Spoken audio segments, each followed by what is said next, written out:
big prayer answered until I was 21 years old, you know, if you can call big prayer. And I've been praying pretty much my whole time at Bible college that my mom would just show me that she really loved me, because that's my mom. Like we just talked about, you know, daddies are different from mama. There's a different comfort level that comes from a mama, and knowing that your mama loves you versus knowing that your daddy loves you. And so I prayed, we were learning about it in school, and I had made it almost my complete and total Bible college career without my mama ever calling me and asking me how I was doing. She randomly called me one day. I'm sitting on the couch in the office, and I'm sitting there, I think I was studying Timothy or 2 Timothy, and I have no idea, I don't remember any, but she called me out of the blue at 9 o'clock.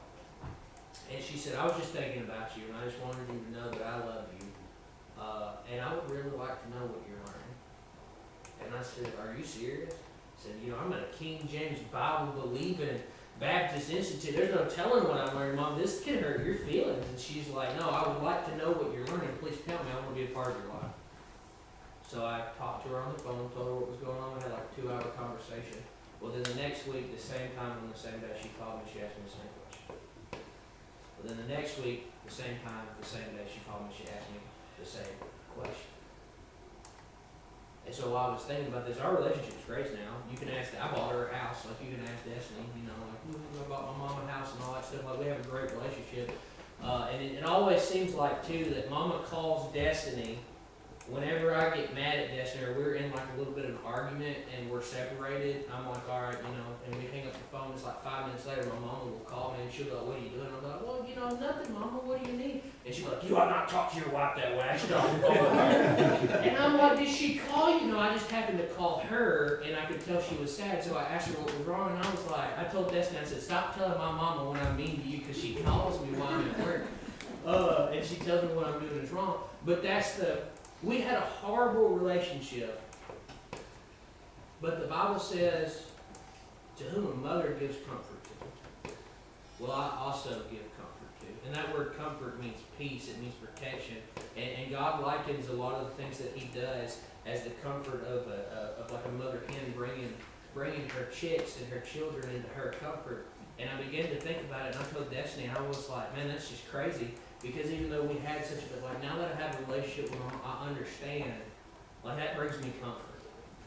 I'm 27 years old, and if my mama told me to do something, it would be very hard for me to tell her no. I can't tell you how many times I've been over to her yard just to sow her grass for no reason, even though it doesn't need it, but she thinks it needs it because she saw something on TikTok that was like, hey, you need to do this to your yard or the internet, and I was like, okay, cool, and so I went and did it. So I want you guys to think this morning, I was 21 years old before I had a real relationship with my mom. And so here we are on Mother's Day. That mother to child, to wife, to husband relationship, how important is it actually to the family, to the dynamic of an entire culture and a country that God will talk about it as much as He does and set it up in a way that He does? And then you guys tell me. Some of you guys, you know, are a little bit older, you probably don't have your moms, but you think back to your memories, how special it is when you got to spend time with them. Heck of a lot.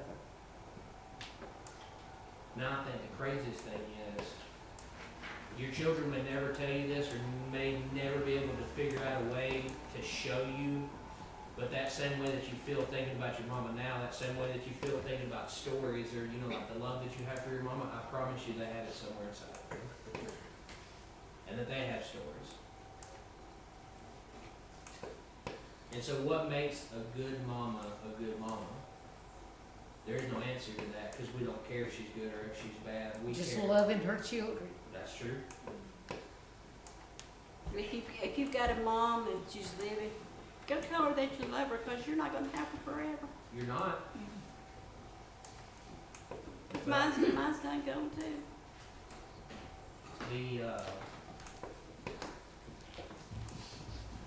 The goodness of mothers is way more lasting than her fathers.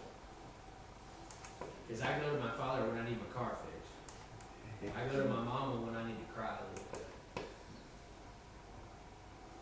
So I want you guys to think about this then. So we can have good mamas, we can have bad mamas, but we're Christians now.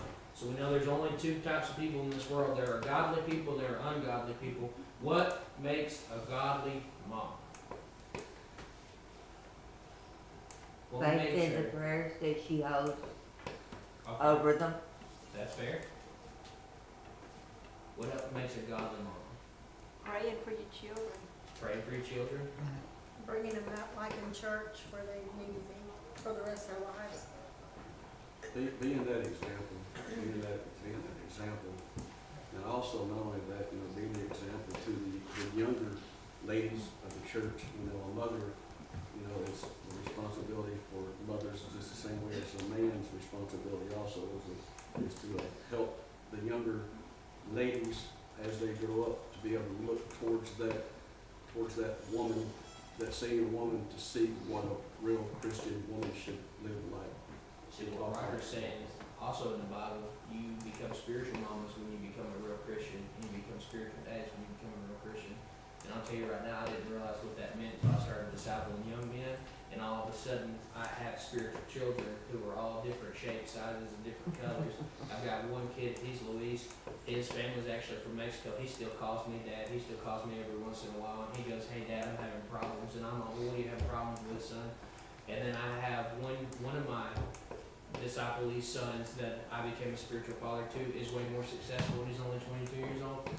And so talk about like a little bit of pride and a little bit of hurt, but also at the same time proud of him. He graduated college and immediately stepped into an executive role and just has done fantastic. And married a very beautiful, very spiritual woman, and has done fantastic. But just like a dad has to do that, so does a mom. So we got praying, we got caring, we got bringing them up in church, we got showing an example to other women. What else? There's one more thing. What else makes a godly woman a godly woman? The wife. Seeking God's counsel. There you go. If she can pray. Look, I'm gonna be real honest with you guys. You can pray all day long. You can do it. But if you don't ever read the letter back to you, which is the Bible, which is this love letter back to you, how do you know what God's telling you? Because you can pray earnestly, but if I don't read this, I don't know what He's saying. I don't know how I'm supposed to live my life. I don't know how to react. Because when I stub my toe on a dresser, am I supposed to curse and throw the dresser out the window and then set the house on fire? No.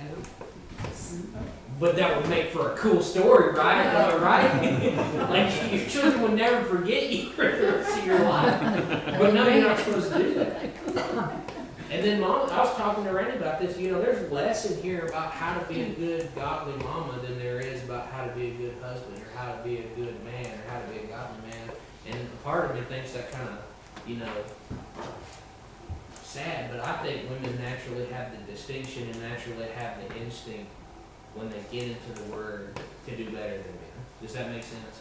And this is a time where you guys can shake your head and be like, yes, women are better than men. I think women do the walk with the Lord. They're more apt to do what's right because they understand the caring part and the compassionate part of things because of how they're built than men do. Because there's a lot in here that's like, yeah, you fathers, be compassionate with your sons and do this with your sons and say this with your sons. It doesn't really ever tell mamas to do that. It just seems like mama's always got it figured out. Because I'll tell you right now, we don't have kids, but I've got a nephew.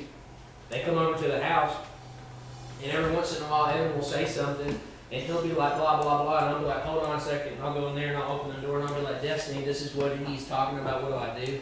And she's like, well, you give him this, this, this, and this, and then I'm like, okay.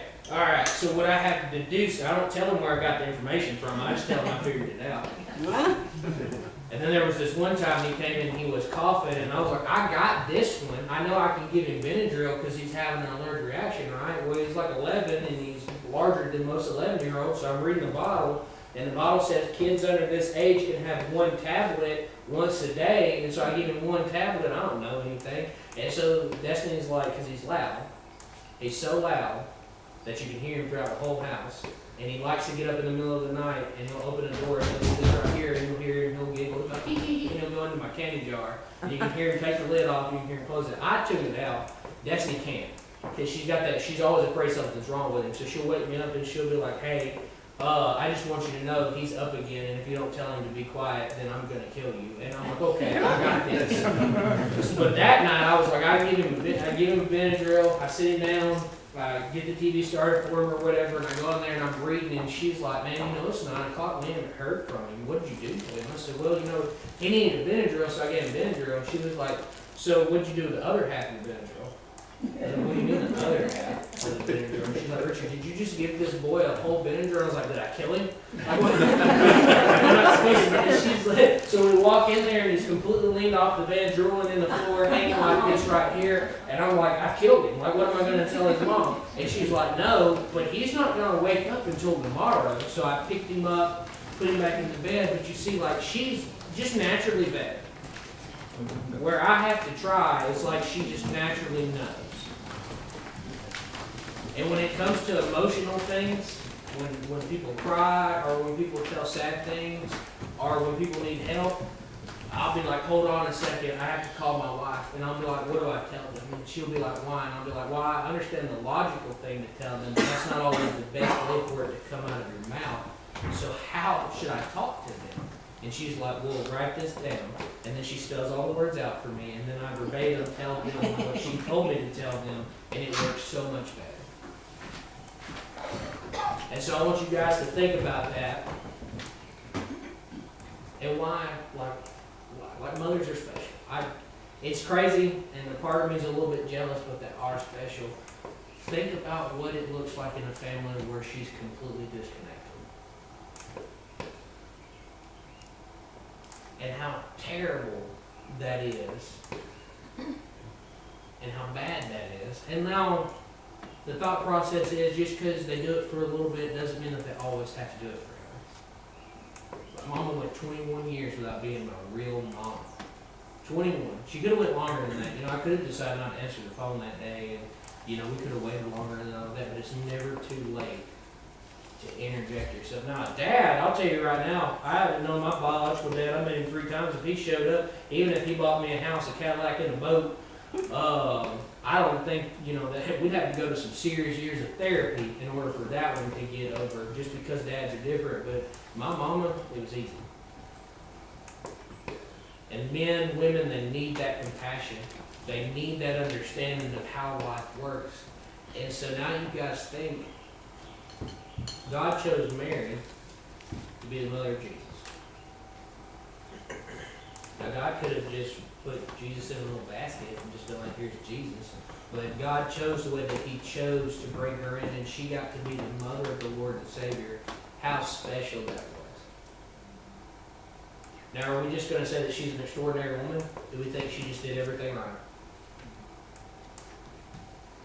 You guys can say yay or no, it's okay. This side can say yes, this side can say no, it's okay. I want you to seriously think about this. Because when Jesus was born, he was born in a manger, amongst the animals, in a little rock cutout thing, barely safe from the elements. She wrapped him in the swaddle. Like, this is the King of Kings and the Lord of Lords. This is the Almighty. And she's sitting there and she's holding him. Does she really understand what she was doing in that moment?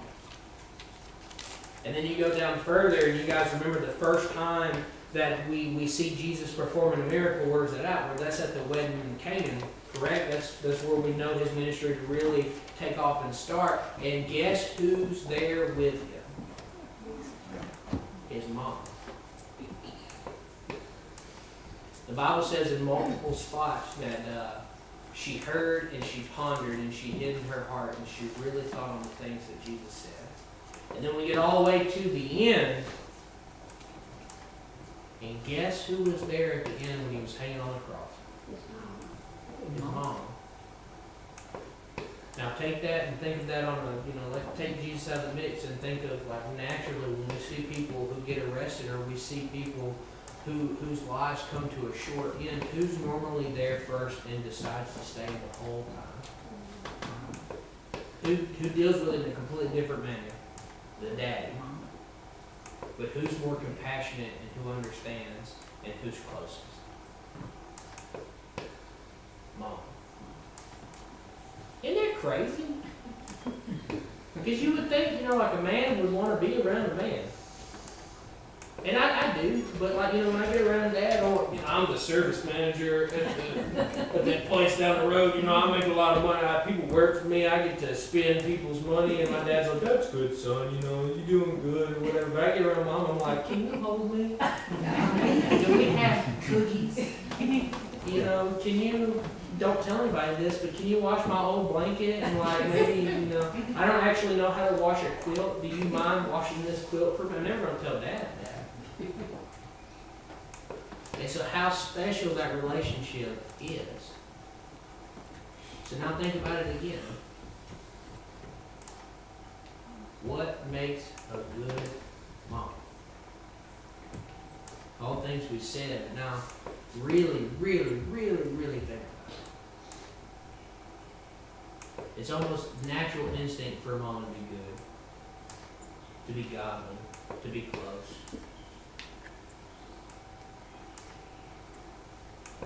But if she loves the Lord Seems better. like she should, she'll always be a good mom.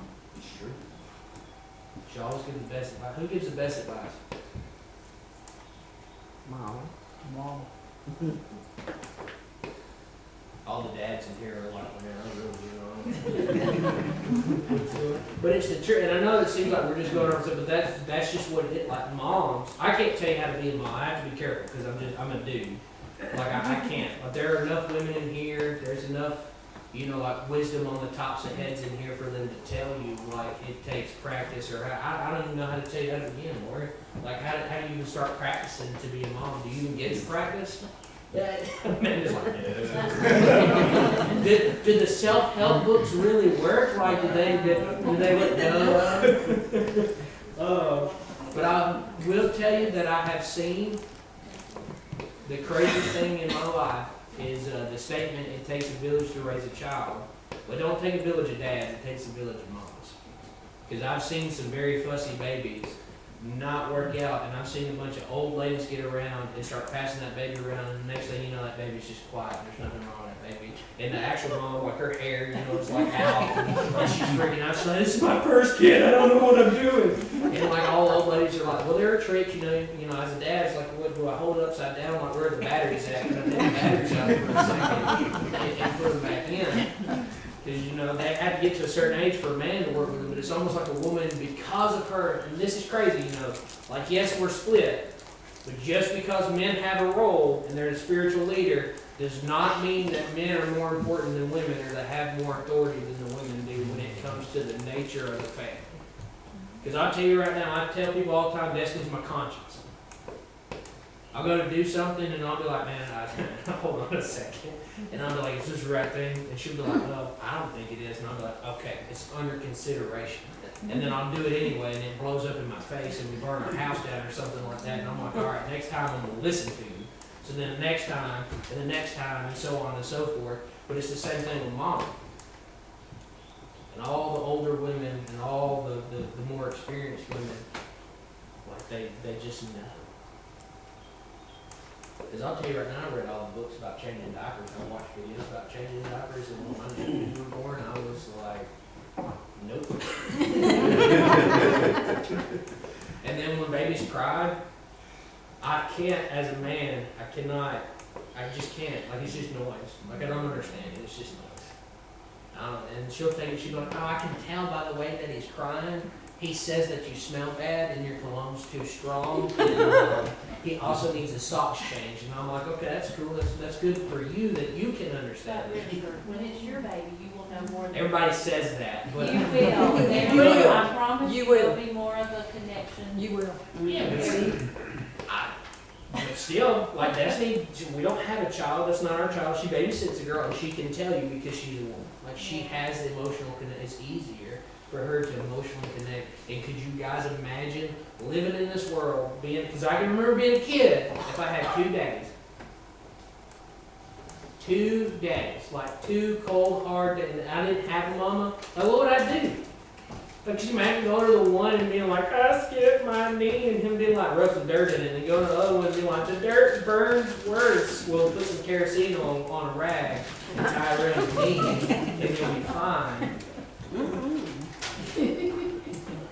Richard, you said something a while ago, that like destiny is your conscience. And of course, it's all by God's design, we know that. But almost the reason for that is the wife and the mother's heart almost takes on the role in a marriage of the Holy Spirit. It sets the tone in the home. It guides, it directs. And that's almost Sis is What? not wrong. what it is. That is she, everybody shake your head yes, especially those of you who have been married and had kids. Cause I tell her that all the time, if mama ain't happy, ain't nobody, that is a true stand because it works. If mama ain't happy, ain't nobody happy. And that's crazy that you would say that, because I thought, because like there for a little bit, my mother actually went to college. She's not a bad lady. She went to college. She got 2 degrees. She was never at home until we were like 12 years old, and she just didn't really. She's one of those women that just had a hard time being a mom. So my grandmother took care of us, and I remember when we got home, if Nanny was happy, everything was good. The biscuits were good. The food was good. But if Nanny was upset, everything was horrible. It was like it was raining outside. You got stung by a bee when you were walking in on your way from school, and the biscuits were like hockey pucks, and you didn't dare say anything to her. You weren't like, hey, Nanny, these biscuits, they're pretty hard, because that just wasn't what you want to do, but you're exactly right, like, she set the tone. And if my mama calls me and she's upset, guess what happens? I'm upset.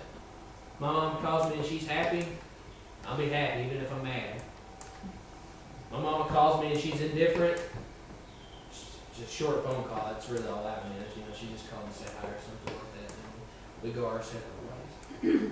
So as we go through this Mother's Day this morning, you guys have thought about this. We've laughed a little bit. Nobody's cried, which was not. I'm just making sure everybody. I don't want that. But being a mom is a special thing. And don't ever let anybody subtract from that. Don't ever let anybody tell you different from that, but at the same time, it takes a little bit of work to do it 100% right. When your mama, my age especially, when you was a kid at home, mama was born again Christian, and they pretty much led the household. Come Sunday morning, Mom would always come around getting us up, telling us to get ready to go to church. Sunday night was the same thing, get ready to go to church. Wednesday night, she was just a leader in the household. And, I love my mom very, very much. She's been dead and gone for a good while, and this morning, we were sitting at the house, and I've got one good picture of her that I put on Facebook this morning. A lot of my kin people who live around out here, they can put pictures of their mothers on Facebook and all. So, I just told her on Facebook that I loved her and missed her. I just wanted to throw that in. Now I'm gonna cry. I took that out of Mr. Carl. But it is the truth, and if I can leave anything with you mothers this morning, like I said, I don't care if you feel like your kids don't care about you or whatever. There's something deep down inside, because I have seen my family's got drugs in it, the craziest amount of drugs I've ever seen. Most of my cousins are in prison for the rest of their life for just being silly and doing drugs. But I'll tell you right now, they may have treated their mama bad because of their addictions and because of their own stupidities, but deep down in their hearts of hearts, when you talk to them, they really, really love their mama, and they have memories of their mama that they wish they would have never corrupted with stupidity. And even me, or like a genuine person, like I may not tell my mama in words, and as a man, be able to show her how much I appreciate her or what the memories that I have with her mean to me. But deep down inside, I tell you right now, I love my mama. I like my daddy, but I love my mama. Does anybody have anything you guys would like to add? Anybody actually want to go buy the fruit? Go ahead. A mother's love is unconditional, like God's love is unconditional. She loves you no matter what you do, no matter what you've done, even if you don't show the love back to her. Mother loves unconditional. made me kinda sad too, but that was. A mother can't help loving her children. No matter what they do, they can't help loving them. It's true. And I can say, Richard, when Jamie was little, Jamie had what I call a sleep disorder. He would get up during the night, he would run around the house, he would go around the kitchen table, he'd be hollering, yabba dabba doo. I'm like, who can And that's what a mother's love is, to me, is to get up and check on your children at night to make sure they're okay. But he was something else, I'm telling you. And he's always been in church.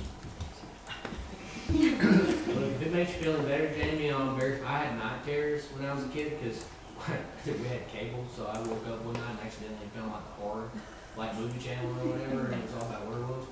And so I'd actually go to a doctor for this, and I'd have night terrors of me turning into a werewolf, and I'd wake up outside in my underwear underneath the trampoline with a dog pile on me. So there for a little bit, I used to tell my mom, like, I used to ask her, I was little, it's like 5, 6 years old, I'd be like, am I a werewolf? Like, what like my grandmother, she would call and she'd be like, Richard's outside again, walking around in his sleep, you need to go out there and do something. And my mom would be like, well, the doctor said not to touch him, it was more dangerous just to let him alone. It was, seriously. And so I can understand. I got you, Jamie. I think we need to give Jamie a minute of rebuttal.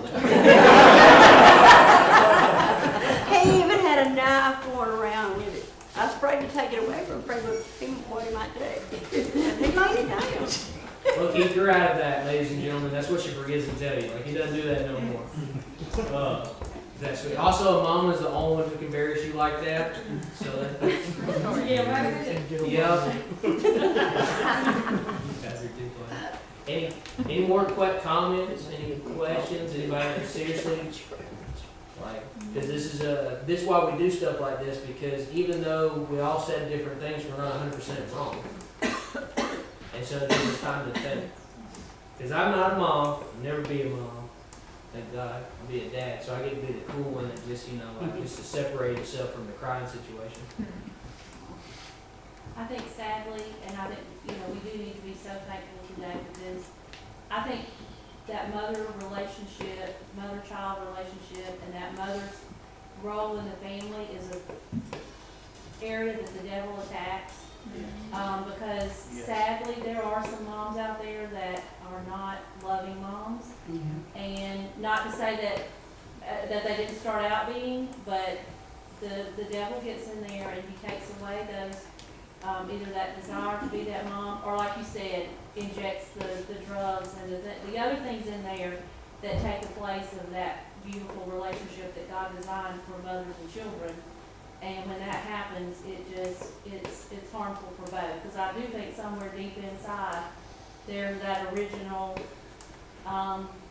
thing that God puts in our hearts as moms to be that mom, but then the things of this life and the things that the world throws at it, unfortunately, take over. So there's a lot of kids out there that miss out on having that relationship, but we need to be thankful. And thankfully, that's how other godly women step into those roles and help fulfill those things that the devil takes away, because that's exactly what he takes it away. And don't forget what Laura said, because that is part of our job. Like I said earlier, like Roger pointed it out too, we are to become spiritual fathers and spiritual mothers. And sometimes that kind of, it's not the best, because I want to have more friends. I'm not going to lie to you, I bought a Blackstone to have friends. I've cleaned my back porch off because I want people to come over, but sometimes the people that come over are like, I don't know what to do, and you're like, well, there goes all the fun in the evening, now we got to talk about important stuff. But that's what it's supposed to be. That's silly adulting. I know, but that's what, and it's so important, because I tell you right now, I have more than probably 3 or 4 mothers.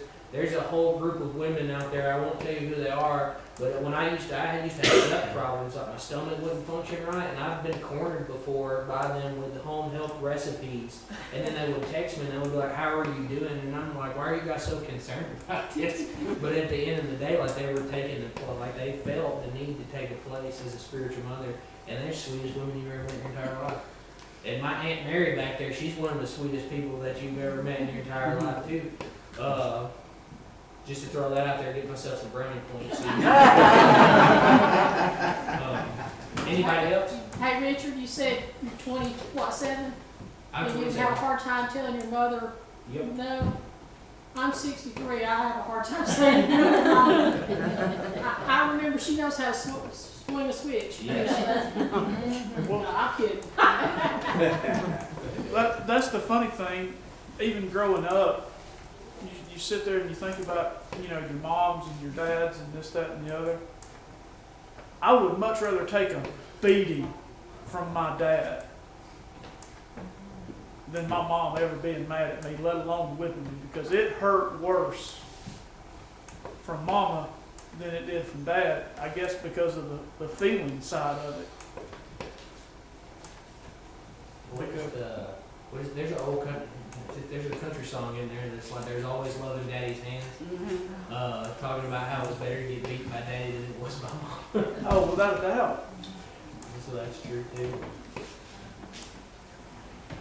Alright, well, if you guys are all good, table was talking about collectively, like I said, nobody was 100% right, nobody's 100% wrong.